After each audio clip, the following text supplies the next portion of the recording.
Bitcoin, Ethereum, ripple जैसे crypto currency में पैसा लगाने वालों के लिए भारत समेत दुनिया भर से अच्छी खबरें आ रही हैं। दोस्तों, मैं हूं रजनीशकांत और स्वागत है आप सबका मेरे YouTube platform be your money manager पर। आज हम बात करने वाले हैं क्रिप्टो वर्ल्ड के उन 3 बड़े धमाकों की जो न केवल ग्लोबल फाइनेंस को हिला रहे हैं बल्कि भारत के लिए एक बड़ा सबक भी छोड़ रहे हैं। कल्पना कीजिए, एक तरफ भारत में वेब 3 के इनोवेटर्स भाग रहे हैं विदेशों की ओर क्योंकि रेगुलेशन की कमी से उनका भविष्य खतरे में है। दूसरी तरफ अमेरिका में रेगुलेटर्स ने बैंकों को खुली छूट दे दी है क्रिप्टो ट्रेड्स करने की। और तीसरा, अमेरिका का 6ठा सबसे बड़ा बैंक पीएनसी ने अभी अभी बिटकॉइन खरीद बिक्री का डायरेक्ट प्लेटफॉर्म लॉन्च किया है। ये सब क्या मतलब रखता है? क्या क्रिप्टो अब मेन स्ट्रीम बन चुका है या भारत पीछे छूट रहा है? इस खास स्टोरी में हम इन सबको कवर करेंगे, फैक्ट्स, एनालिसिस और आपके लिए टिप्स के साथ। अगर आप क्रिप्टो इन्वेस्टर्स हैं या बनना चाहते हैं तो अंत तक रुकिए। लेकिन सबसे पहले आप सबसे गुजारिश है कि चैनल के लिए नए हैं तो तुरंत सब्सक्राइब कर लीजिए, वीडियो को ज्यादा से ज्यादा शेयर कीजिए ताकि ज्यादा से ज्यादा लोगों तक जानकारी पहुंचे। हो सकता है आपके एक शेयर से आपके किसी अपनों का ही फायदा हो जाए। तो चलिए आगे बढ़ते हैं। दोस्तों, सबसे पहले बात करते हैं भारत की। कल्पना कीजिए, एक ब्रिलियंट वेब 3 स्टार्टअप चला रहे हैं, ब्लॉकचेन पर based app, NFT market place या डिफाई प्रोजेक्ट। लेकिन रेगुलेशन की अनिश्चितता से आपकी फंडिंग रुक गई, इन्वेस्टर्स डर गए और आपको अपना हेडक्वार्टर शिफ्ट करना पड़ गया दुबई या सिंगापुर में। यह सिर्फ कहानी नहीं, हकीकत है। राज्यसभा में बीजेपी सांसद डॉक्टर के लक्ष्मण ने हाल ही में स्पेशल चर्चा में खतरे की यही घंटी बजाई है। उन्होंने कहा, भारत में वेब 3 स्टार्टअप्स का इनोवेशन ग्रेन हो रहा है। युवा ब्लॉकचेन कंपनियां दुबई और सिंगापुर शिफ्ट हो रही हैं क्योंकि वहां क्लियर रेगुलेशन है, टैक्सेशन, लाइसेंसिंग सब ट्रांसपेरेंट है। डॉक्टर लक्ष्मण ने चेतावनी दी कि यह सिर्फ आइसोलेटेड केस नहीं बल्कि स्ट्रक्चरल प्रॉब्लम है। इससे भारत का डिजिटल इकोनॉमी का सपना चकनाचूर हो सकता है। The subject is concern over innovation drain in Indian Web3 startups due to regulatory uncertainty. Sir, India is witnessing an increasing trend of Web3 and blockchain startups shifting their operations or headquarters to other jurisdictions such as Dubai and Singapore. Industry assessments indicate that this movement is primarily driven by the absence of a comprehensive regulatory framework for digital assets, blockchain-based business models, and emerging Web3 technologies.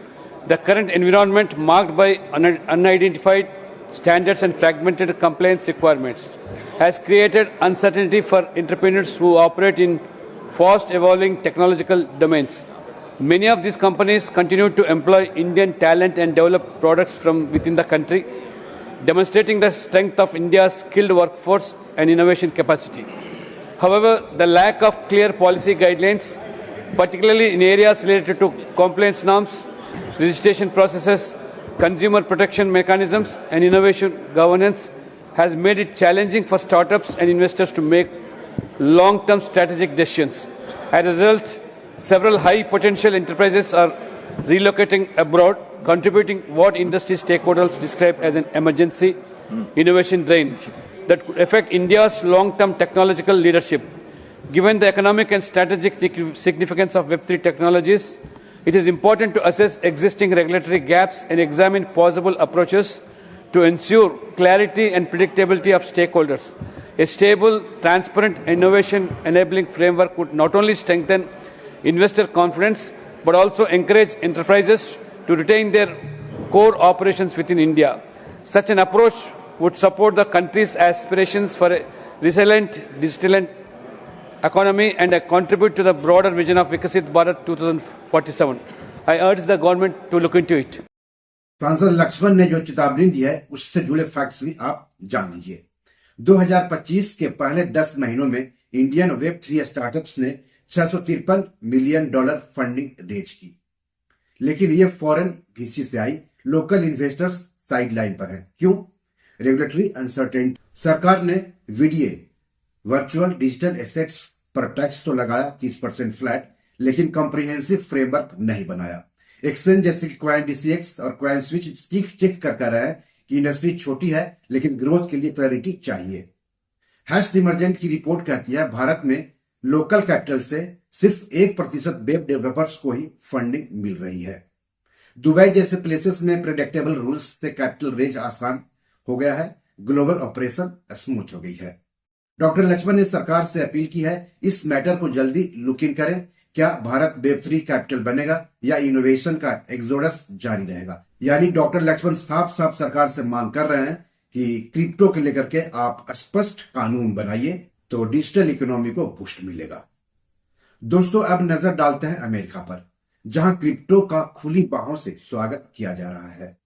America में crypto regulation का नया दौर शुरू हो गया है। 9 दिसंबर 2025 को US office of the controller of the currency यानी ओसीसी ने एक इंटरप्रिटेटिव लेटर जारी किया, जिसमें नेशनल बैंकों को क्लाइंट्स के लिए क्रिप्टो ट्रेड्स प्रोसेस करने की क्लियर अप्रूवल दी गई है। लेकिन ट्विस्ट ये है, ये रिस्क लेस प्रिंसिपल ट्रांजैक्शंस है, मतलब बैंक्स मार्केट रिस्क नहीं लेंगे। क्या है ये? सिंपल, बैंक एक क्लाइंट से क्रिप्टो खरीदता है और तुरंत दूसरे क्लाइंट को बेच देता है। बैलेंस शीट पर एसेट्स होल्ड नहीं करने पड़ते हैं। ओसीसी ने कहा है ये मौजूदा कानून के मुताबिक बिजनेस ऑफ बैंकिंग का पार्ट है। इससे क्लाइंट्स को रेगुलेटेड चैनल से क्रिप्टो एक्सेस मिलेगा, अनरेगुलेटेड एक्सचेंजों से बेहतर। ये 2025 के पॉलिसी शिफ्ट्स का हिस्सा है। एफडीआईसी यानी फेडरल डिपॉजिट इंश्योरेंस कॉर्पोरेशन ने प्री अप्रूवल रूल्स हटा दिए हैं। फेड रिजर्व ने कस्टडी और टोकनाइज्ड सेटलमेंट को कोर बैंकिंग माना है। ओसीसी चीफ जोनाथन गोल्ड ने कहा बैंकिंग सिस्टम इवॉल्व कर सकता है, डिजिटल एसेट्स को ट्रेडिशनल से अलग क्यों माने। यह मूव क्रिप्टो को मेन स्ट्रीम फाइनेंस से जोड़ता है, जहां सेफ्टी और कंप्लायंस टॉप प्रायोरिटी है। तो भारत को भी कुछ ऐसा ही करना चाहिए। क्रिप्टो करेंसी में जो निवेश कर रहे हैं उनका यही मानना है। तो अमेरिका के इस कदम से भारत के लिए क्या सबक है? क्लियर रूल्स से इनोवेशन बूस्ट होता है, न कि ड्रेन। अमेरिका अब क्रिप्टो को सेफ्टी नेट दे रहा है, जबकि हम अभी अनसर्टेनिटी में फंसे हुए हैं। भारत सरकार को इस बारे में सोचना होगा। दोस्तों, अब बात करते हैं अमेरिका के छठे सबसे बड़ा बैंक पीएनसी की। वाह दोस्तों, ये तो गेम चेंजर है। 9 दिसंबर 2025 को पीएनसी बैंक, जो कि अमेरिका का छठा सबसे बड़ा बैंक है, उसने $564 बिलियन एसेट्स वाला जायंट ने ऐलान किया कि उसके प्राइवेट बैंक क्लाइंट्स अब डायरेक्ट बिटकॉइन खरीद बिक्री कर सकते हैं। और ये कहां? उनके ही डिजिटल बैंकिंग प्लेटफॉर्म पर, बिना एक्सटर्नल एक्सचेंज की जरूरत के। पीएनसी प्राइवेट बैंक के eligible clients, high net birth individuals और फैमिली ऑफिसेस अब पोर्टफोलियो व्यू से बीटीसी खरीद कर सकते हैं, होल्ड कर सकते हैं और सेल कर सकते हैं। कॉइन बेस का क्रिप्टो एज सर्विसेज यानी सीएएस इंफ्रास्ट्रक्चर, ट्रेडिंग, कस्टडी और सेटलमेंट हैंडल करता है। यह पार्टनरशिप जुलाई 2025 में अनाउंस हुई थी, लेकिन अब लाइव हो गई है। पीएनसी सीईओ विलियम डेमचाक ने कहा, क्लाइंट्स की डिजिटल एसेट्स में बढ़ती रुचि को देखते हुए हम सिक्योर और स्ट्रीमलाइन एक्सेस देना चाहते हैं।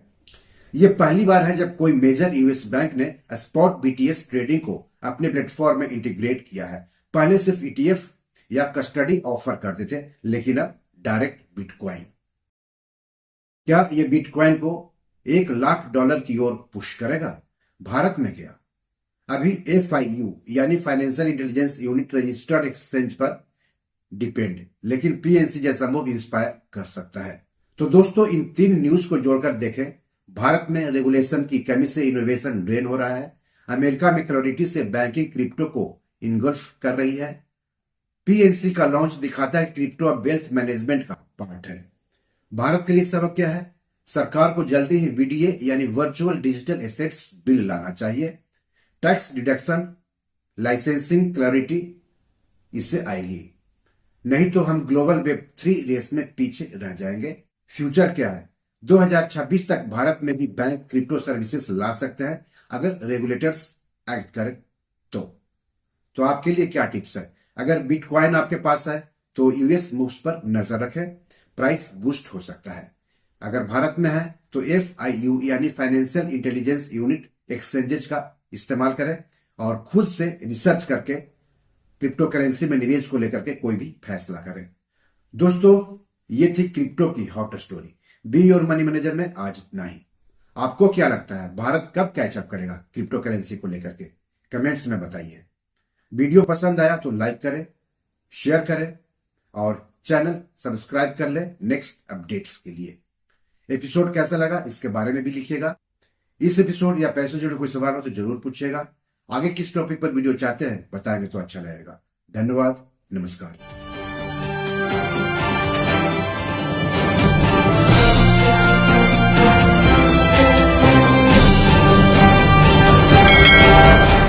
दोस्तों, ये मेरी 7 किताब है जो कि amazon.com पर पब्लिश है। आप इसे डाउनलोड करके पढ़ सकते हैं। इन किताबों के लिंक्स इस वीडियो के डिस्क्रिप्शन में दिए हुए हैं। इन 7 किताबों में से 5 किताब मनी मैनेजमेंट पर है, यानी पैसा निवेश करके अधिक पैसा कैसे कमाएं पर आधारित है।